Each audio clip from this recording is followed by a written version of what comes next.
Hello, everyone. I want to say good morning, good afternoon, good evening. I'm excited to be here today. And like I always would say, I am so grateful for life. I'm a thankful person. And I've learned to say thank you, having a fresh day, seeing a new day. I am so excited. And just today, again, we'll be going straight into sales. You can have services, you can have products. If you don't know how to get it to the people who need them, those products, those services will just be there lying and not making money for you. And so today I'll be taking you through the ABC of sales. This is an acronym. Always be closing, meaning that every time you do a business, every time you go out to sell, you are closing deals. So the ABC of sales is a common acronym that stands for always be closing. It's a concept popularized in the sales industry, emphasizing the importance of continuously seeking to close deals and to secure sales opportunity throughout the sales process. Here's a breakdown of what each letter stands and represents. A stands for always. This emphasizes the need for sales professionals to always maintain a proactive and a persistent mindset in their sales efforts. It encourages them to consistently engage with prospects, follow up on leads, and pursue opportunities for closing sales. In B stands for B. This underscores the importance of being present and attentive in every interaction with potential customers. Sales professionals should be actively listening to customers' need, providing valuable information and assistance, and building rapport to establish trust and credibility. People always buy from people they like, love, and trust. Where people will not do business with you if they don't trust you. Trust is a strong fundamental that you must build whilst trying to sell. C stands for closing. This is the ultimate goal of the sales process. Every time you engage in a sales process, the end result is to close a deal. And so this is the ultimate goal of a salesperson or a sales process. Where the salesperson successfully persuades the prospect to make a purchase or commit to a deal. Closing requires effective communication, negotiation skills, and the ability to overcome objections and address concerns to secure the sales. There will always be objections, but in the place of objections, not taking a no for an answer and being persistent, excuse me, and being persistent, you will be able to overcome objection. And you must also find out and have answers for every concerns that your prospect has by addressing every concerns to secure the sales. Where people have concerns, they will never close a deal. They will never drop their money if they're not sure of what they want to get. So you must be on top of your game. You must be ready. You must have answers to every concerns a prospect or a client or a returning client has. So the ABC of sales is often associated with the idea that every interaction with a prospect should be seen as an opportunity to move the sales process forward, whether it's advancing a conversation, addressing objection, or ultimately closing the deal. What I meant by this is that the moment you meet with someone, you have the motive to do the ABC of sales, which is always be closing a deal, meaning that all the interaction, all the discussion is towards the end result of closing a deal. It can be that you're starting a conversation. It can be that you're starting a conversation, all, in the light that you want to create an impression about the product, making sure that your prospect understand what you're trying to sell or what business you're trying to bring forward to them. So whatever conversation you're having, it's all towards the end result of closing a deal. And you must also find out what their objections are. Addressing the objection to is ultimate. It's a key point at whether you will sell or whether that transaction will end in a closure or you would lose the deal.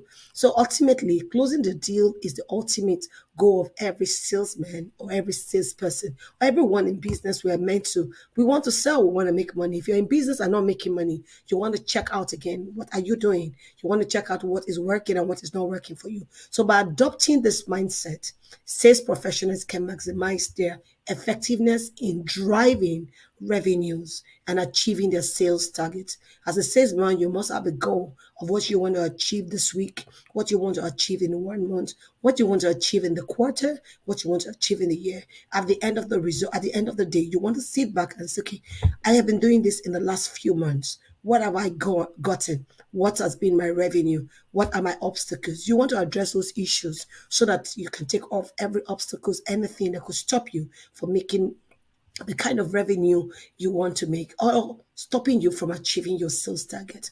However, it's also important for sales professionals to balance their focus on closing with providing genuine value to their customers. People would only buy products when they can get when they can get a genuine value for whatever they want to exchange or give their hard-earned money to get. There must be value in whatever you're trying to sell. So you must give and provide genuine value to your customers based on the product or services you want to render, and in building long-term relationship based on trust and mutual benefit. Like I often would say, sales is beyond just push. It's both push and pull.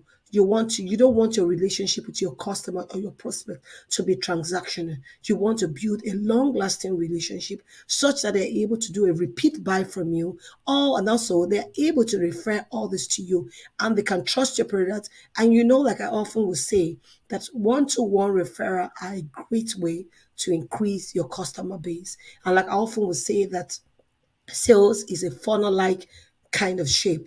You talk to everyone, everyone that could be a prospect. But as time goes on, you begin to drill it down to find out which one are you progressing on, which one are you closing, which one is the conversation going in the right direction. And so by doing, you might be talking to 100 people, but as time goes on, it might reduce to 80. And as time progresses, it gets to 50. And as time progresses, it might get to 25.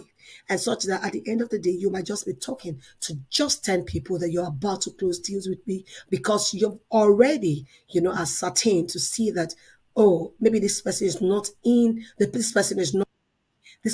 at the point of buying, or this person is going to be ready in 6 months. So you must find out those who are ready to do business in the first few months, so that you don't keep talking to someone who wants to do business next year, this year, and spending all your time and energy in trying to woo them or prospect them to buy from you. Once they are not ready, they are not ready. So you want to give them enough time. Once they are ready and they're ready to take the business further, you want to talk to them. So you often or would always try to segregate your customers, your prospects. Know those who are ready to buy, who have a pinpoint and they want to solve right now. Find out those who want to do it in 2 months and 3 months. So by so doing, you can have 100 customers, but having them segregated, having them a portion for this month, February, March, April. Then the ones who are closing in December. Then you can reach out to them. Sometimes customers or prospects do not want you to be so much on them.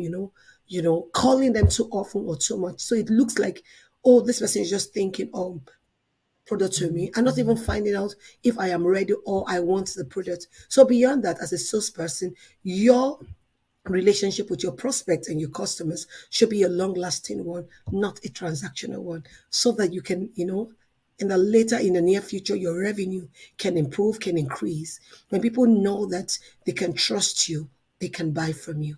So thank you. Until we meet on our next episode, let's go out there to sell, sell, sell, sell. Always be closing deals. ABC of sales. Always be closing a deal. Always be closing a deal. Thank you so much. Bye, everyone. Bye.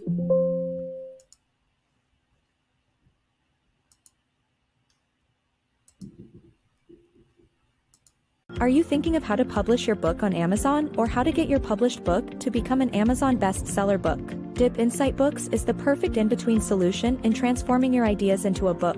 We can help you with all the complicated parts of publishing, such as process TO transformation. What we do: full manuscript evaluation, receive quality assurance edit, full copy edit and final proofread to remove spelling and grammar mistakes. Oversee your cover design. Create your interior layout. Publish and distribute your book. Lock down your marketing strategy. Ghostwriting, where there is no manuscript. Our goal is to help you publish your book promptly. Contact us today at 404-740-9091. Email us at info@dipinsightworld.com. To start the submission process, check us out at www.books.dipinsightworld.com and submit your details. You can visit our Facebook page at Dip Insight World.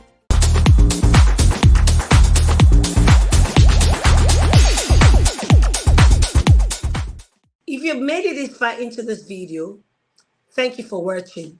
And don't forget to subscribe so you can support your girl. Thank you.